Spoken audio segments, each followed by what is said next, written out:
পিঠাপনা লাৰু প্ৰস্তুত কৰা যুৱকৰ কপালত আছিল এখন 40 লাখ টকাৰ বাহন।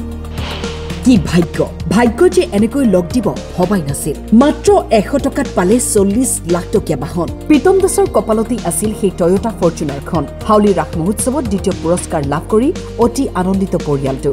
মই দ্বিতীয় পুৰস্কাৰ ফৰ্চুনাৰখন পাইছোঁ, পাই মোৰ বহুত সুখী আৰু সৰুৰ পৰাই বহুত এটা আশা আছিল যে এদিন সেই পূৰণটো ভগৱানে কালি পূৰণ কৰি দিলে। মই আমাৰ এটা এনে ভোগালী জলপানৰ এটা সৰু মানে ফেক্টৰী এটা আছে, দোকান এখন আছে, তাতে আমি লাৰু পিঠাবোৰ বিক্ৰী কৰোঁ।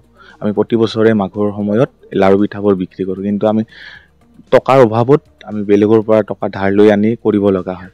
এতিয়া এই গাড়ীখন পাই বহুত মানে সুখী হৈছোঁ। আৰু পিঠা লাৰু মুড়ি বনাই কোনোমতে ব্যৱসায় চলাই যোৱা প্ৰীতমৰ সৰুৰে পৰাই এখন গাড়ী কিনাৰ সপোন আছিল, কিন্তু ভবা নাছিল এই সপোন যে এনেকৈ পূৰণ হ'ব। বৰপেটা চহৰৰ প্ৰীতম দাসৰ টয়োটা ফৰ্চুনাৰ বাহন লাভ কৰা খবৰে স্বাভাৱিকতে পৰিয়ালটোৰ লগতে চহৰবাসীকো আনন্দিত কৰি তুলিছে। কালি তাৰমানে মই এটা ভাল খবৰ পালোঁ, মই সৰু বাবাৰ মুখে পাই মই তাৰমানে বিৰাট আনন্দ পালোঁ। কিন্তু আমাৰ পিঠা লাৰুৰ সময়ত তাৰমানে বিৰাট টকা পইচাৰ আমাৰ প্ৰয়োজন হয়, মানে কাম কৰি মানে ধাৰ কৰি পেলাই কাম কৰিব লগা নহয়। কিন্তু এইখিনি আমি কালি খবৰটো পাই তাৰমানে মই বিৰাট আনন্দ হৈ গৈছে। মানে আনন্দটো মানে বিৰাট তাৰমানে মোৰ ভাল লাগিছে। আমি কামখিনি ভালদৰে চলি যাব পাৰিম। আৰু সৰ্বগড়ৰ পৰা গণেশ সাহাৰ ৰিপৰ্ট, টাইম 8।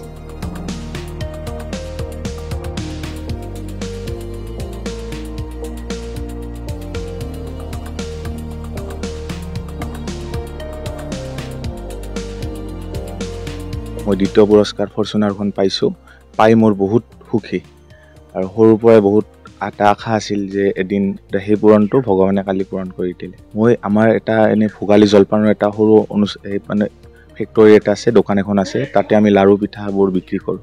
আমি প্ৰতি বছৰে মাঘৰ সময়ত লাৰু পিঠাবোৰ বিক্ৰী কৰোঁ, কিন্তু আমি টকাৰ অভাৱত আমি বেলেগৰ পৰা টকা ধাৰ লৈ আনি কৰিব লগা হয়। এতিয়া এই গাড়ীখন পাই বহুত মানে সুখী হৈছোঁ। আৰু কালি তাৰমানে মই এটা ভাল খবৰ পালোঁ, মই সৰু বাবাৰ মুখে পাই মই তাৰমানে বিৰাট আনন্দ পালোঁ। কিন্তু আমাৰ পিঠা লাৰুৰ সময়ত তাৰমানে বিৰাট টকা পইচাৰ আমাৰ প্ৰয়োজন হয়, মানে কাম কৰি মানে ধাৰ কৰি পেলাই কাম কৰিব লগা নহয়। কিন্তু এইখিনি আমি কালি খবৰটো পাই তাৰমানে মই বিৰাট আনন্দ হৈ গৈছে। মানে আনন্দটো মানে বিৰাট তাৰমানে মোৰ ভাল লাগিছে।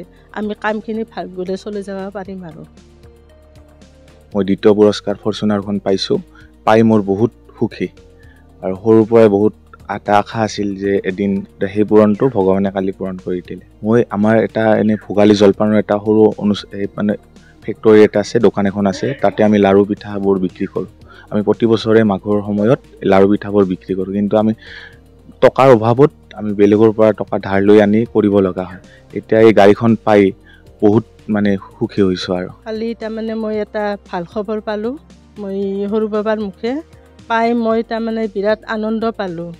কিন্তু আমাৰ পিঠা লাৰুৰ সময়ত তাৰমানে বিৰাট টকা পইচাৰ আমাৰ প্ৰয়োজন হয়, মানে কাম কৰি মানে ধাৰ কৰি পেলাই কাম কৰিব লগা নহয়।